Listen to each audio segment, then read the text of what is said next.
Buying a franchise is often marketed as the safe way to start a business. But most people don't really understand what they're buying, what skills it requires, or if it's even the right fit for them. Today's episode is a real live breakdown of what you need to know before buying your first franchise, the benefits, the limitations, and the mindset you need to actually make it work.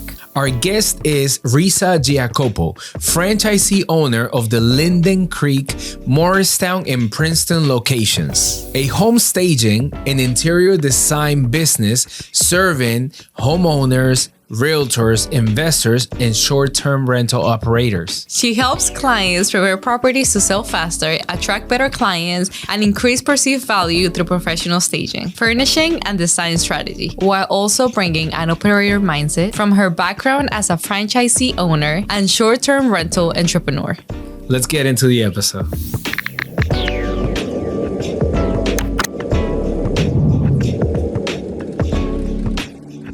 So Risa, you went from 25 years in banking to short-term rentals to then buying into a franchise. Mm-hmm.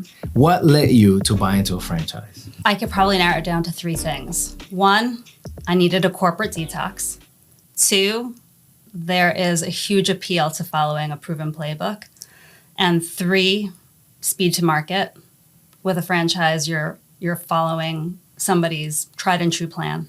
And so you're profitable more quickly. Do you research that kind of stuff? You already had that knowledge? Do you meet other people that have bought into a franchise? Like, how did that come about? All of that, yeah. I just loved the idea. I'm more of an execution person than an inventor. Okay. And so I think that's the big, when people say like, why franchising over starting from scratch? If you like to execute and you like to get stuff done and do it well and improve it over time, then franchising could be your lane.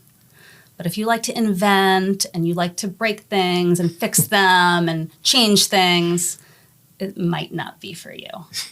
So I, was person A, and I did a lot of research. I actually looked into dozens of franchises, and then became friendly with two people who actually have franchises. One of them warned me. And the other one was more encouraging. Mm-hmm. And then I just kind of made my own decision once I found the right franchise. And Risa, what other problem? I know you just mentioned, starting from scratch is a little difficult. Yeah. And you have, let's say, like a roadmap over how to do things when you get a franchise, right? What other problem were you trying to solve or avoid, right? Instead of starting from scratch when buying a franchise? For me personally, it was like I had a creative gap. I was in banking for 25 years and there were some opportunities to be creative, but I was missing that. Now, one might think, how does franchising give you the ability to be creative? But with my franchise and home staging and interior design, I get a lot of opportunity to be creative, as long as, we follow brand guidelines. But it was those brand guidelines that drew me to this franchise because the aesthetic of it was so appealing and beautiful. And another problem I was trying to solve is when you own a home staging company, sourcing inventory, selecting inventory, all of that, creating vendor relationships, that takes years really to build. When I bought into a franchise, all of that was figured out for me.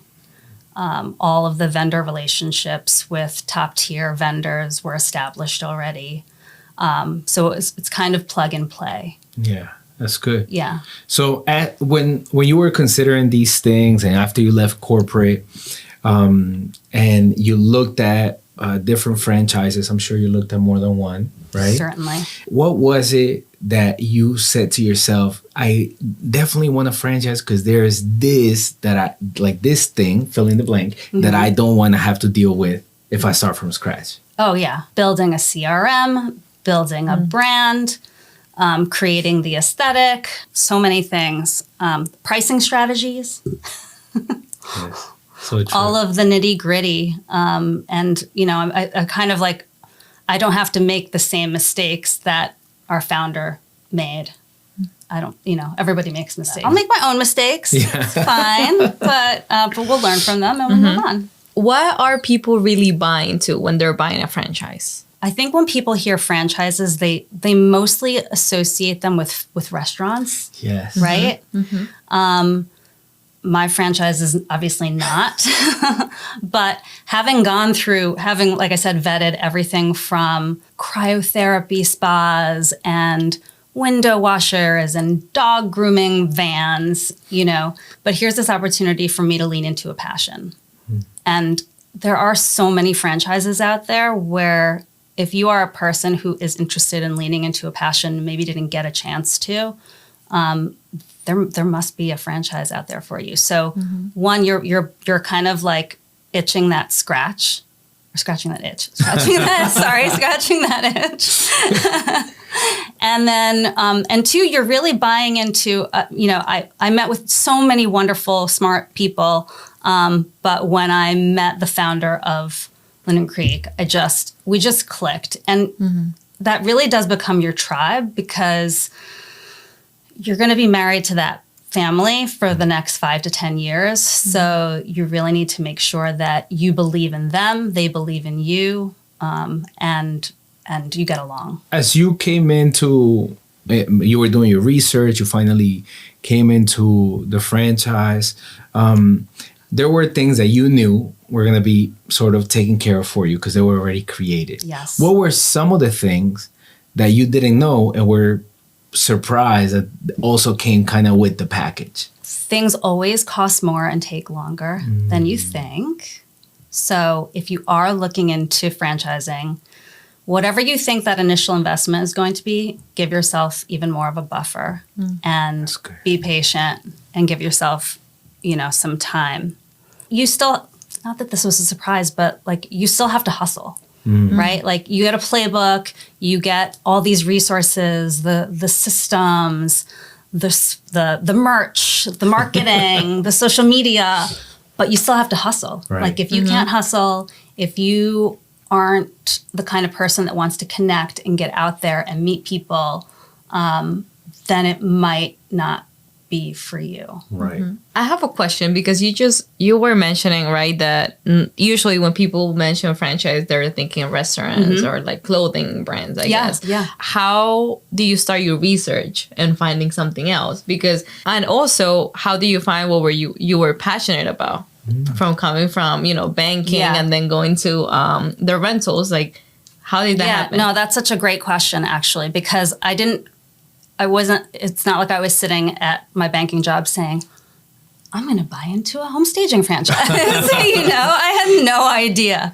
I just thought, let me do something different. Let me flex my operational discipline and experience, et cetera. And that's when I took the course, and I took a course for learning how to do a short-term rental arbitrage business, which when we say short-term rental, Airbnb is probably like the synonymous thing that everybody knows, right? So what makes it an arbitrage business is that we rent the properties instead of purchasing them.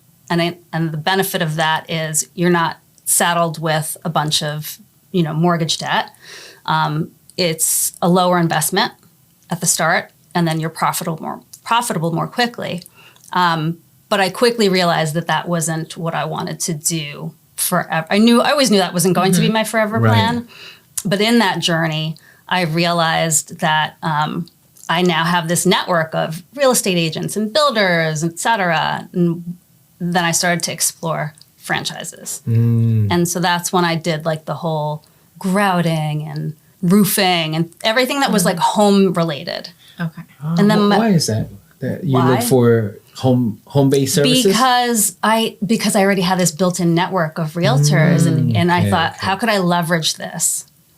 Right. I did do some outside of that, like I said, the cryotherapy thing, but that was a hefty investment. Okay. Very like a 7-figure injection of capital.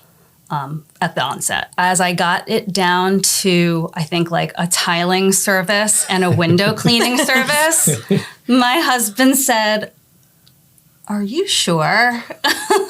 You're going to go from banking, which you weren't passionate about, to washing windows, which I know you're not passionate about because I haven't seen you clean a window ever in my life.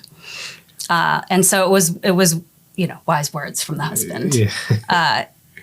And so the algorithm heard me, and I found out that there were interior design and staging franchises, and I leaned in, and here we are.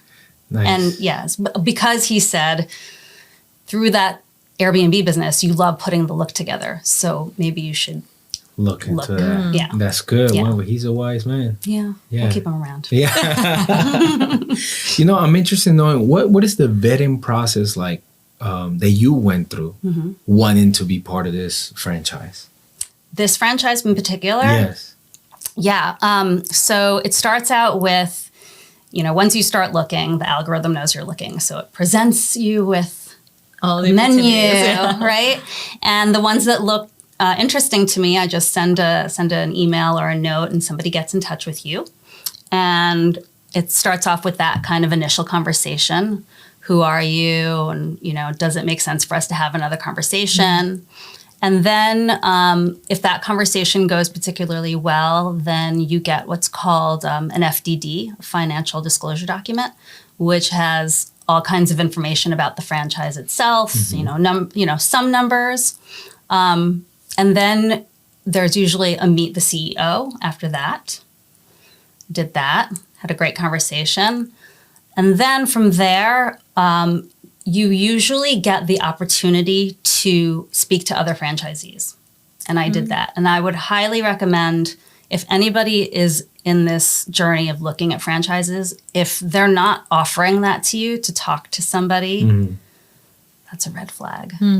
They'll either, depending on how big the franchise is, they'll either give you specific people that you can contact, or they will invite you to join like a weekly or monthly franchise call, just to kind of listen in. Cool. Yeah. And then once you pass that, if you're still kind of, it's kind of like dating. If you're still interested in each other, then they invite you to what's called a discovery day, where you go to corporate headquarters, wherever that may be, and you may meet the founder. Again, depending on the size of the franchise, you may meet the founder or some senior execs. Tour the operations, very high level. And then at that point, they ask you if you want to marry them or if you want to go steady. And then, so for me, the process was quite quick. I probably met with the founder in October. I signed in November. This is all in 2024. And then I had the keys to my warehouse in February. Wow. Yeah, that was pretty quick. Yeah, really quick. Amazing. That's great. Yeah. You mentioned franchising or being part of a franchise is not for everyone, right? What type of person do you think struggles in a franchise? It's a rule breaker.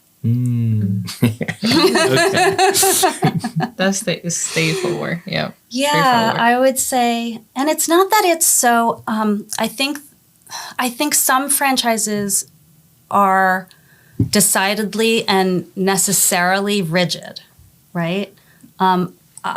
With Linden Creek, there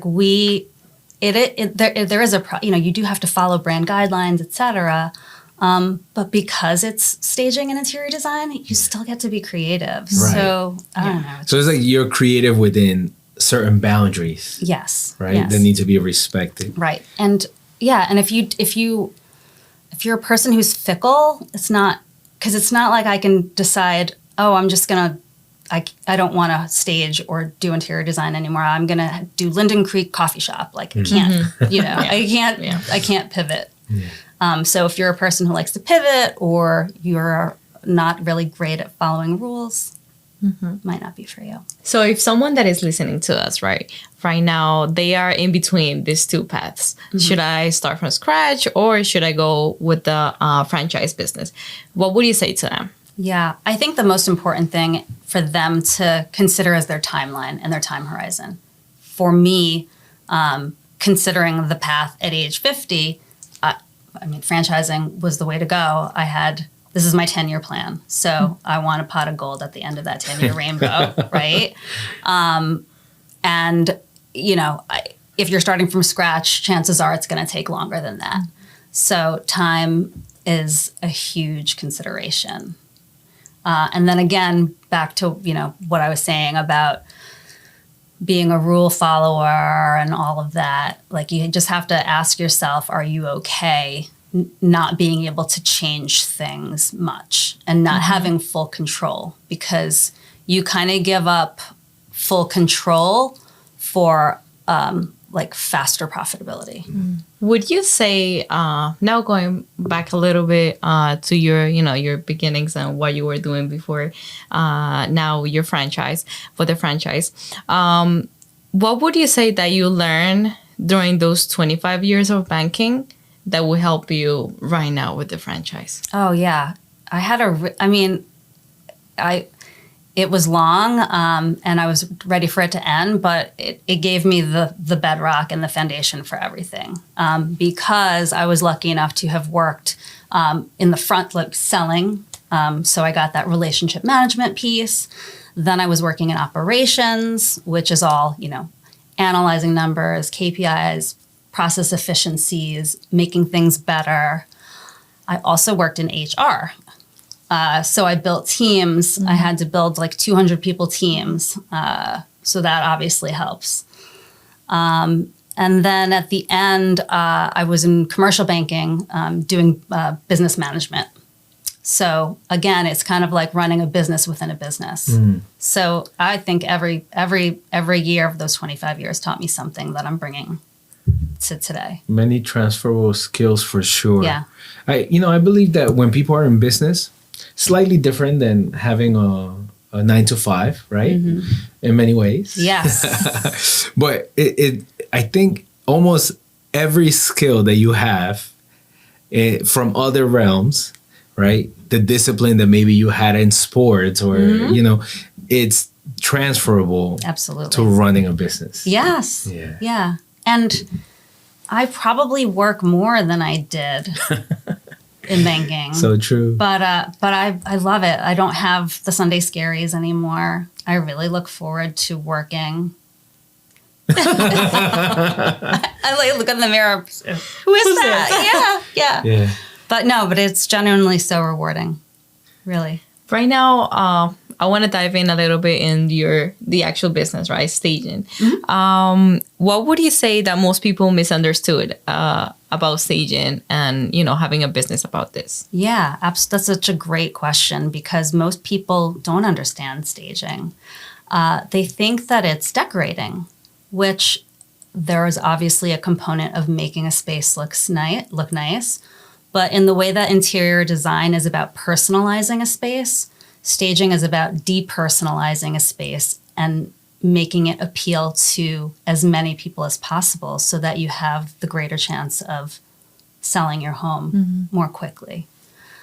So it really is more of a marketing strategy and a sales strategy than it is designing or decorating, if you will. Do you feel that the general public know this? No, actually. You can fact check me on this, but I have heard that only 10% of people can actually visualize a space and visualize scale. Staging isn't just for, mansions or bigger homes too. Even in smaller homes, people have a hard time visualizing, especially if it's like an awkward space. So I'll give you a good example.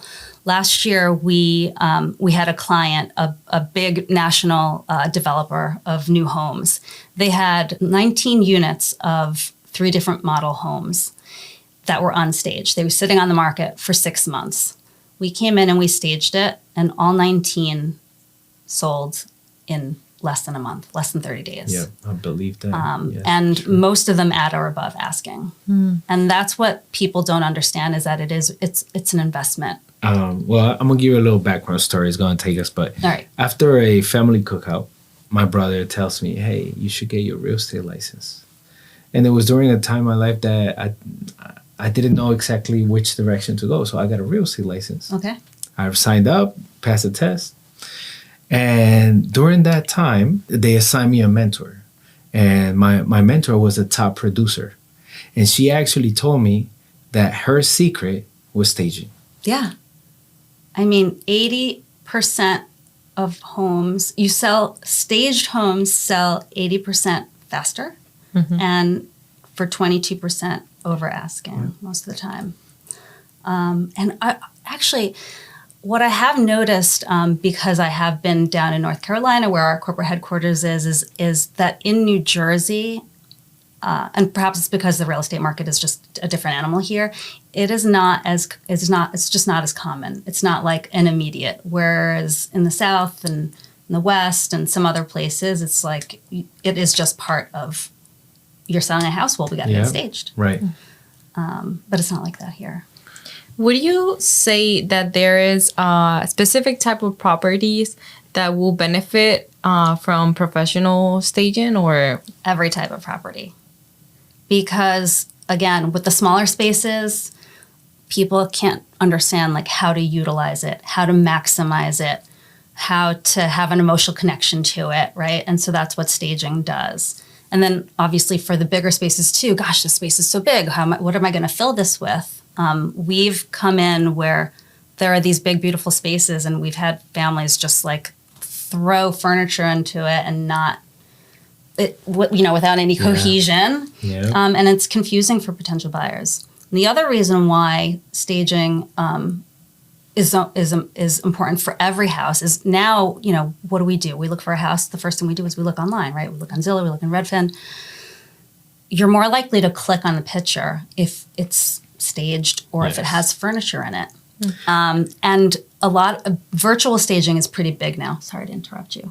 But that can cause confusion because you see the virtual stage and then you go to the house and the furniture is not there. And then the client kind of gets annoyed. Yeah. I also think that when you're looking at houses, if the current owner's personal taste doesn't match yours, you're more likely to reject the house. Yes. You're more likely to just look at something else just because you judge it based on what it looks. Exactly. So it does make total sense. Yeah. I think anyone selling a house. Now, so anyone that's selling a house will benefit from this. New constructions will benefit from this. Do you also think that there's a higher benefit for for high value homes? Yes, absolutely. There aren't many high-value homes. There are fewer high-value homes in inventory, and so you really want to make it stand out.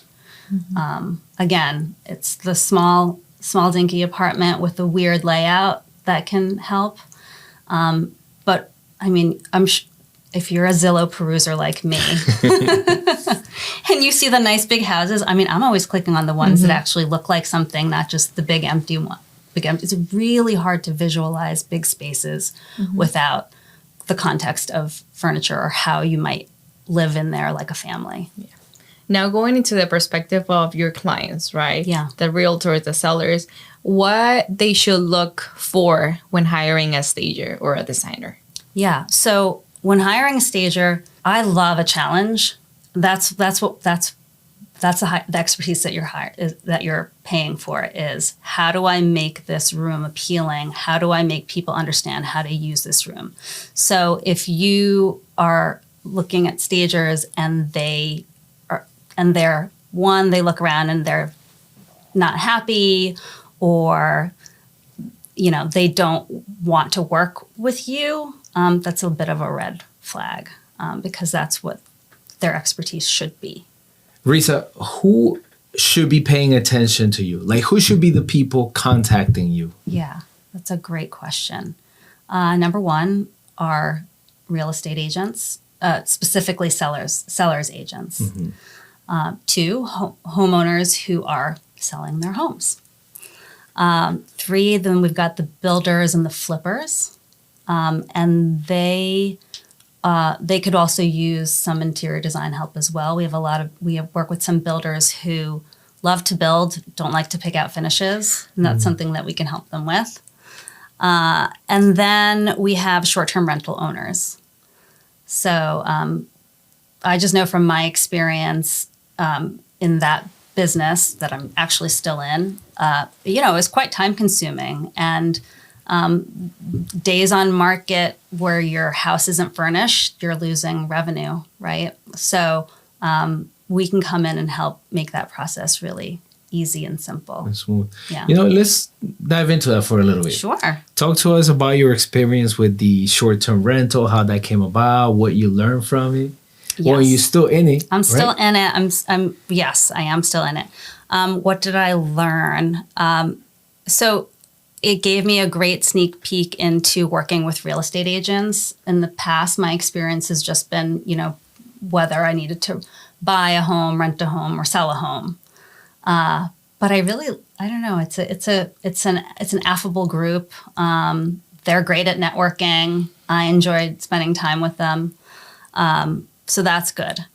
However, you're essentially being a landlord when you have a short-term rental business, and it's not glamorous. The fun part is putting the look together, taking the pictures, and seeing people enjoy your space. But the calls at 3 a.m. on a Saturday because a toilet is clogged, and that's real stuff. And I'm a person that does like to travel on the weekends. And if you are a host of any kind of a short-term rental, you are not going away on the weekends because the weekends are your bread and butter. Yeah. That's true. Yeah. So now I have a property management company that's managing those for me.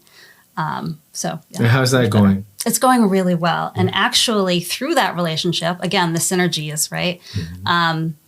Through that relationship, we have been able to refer one another business. It's good. It's going really well. I'm happy with them. Shout out Princeton Property Management Services.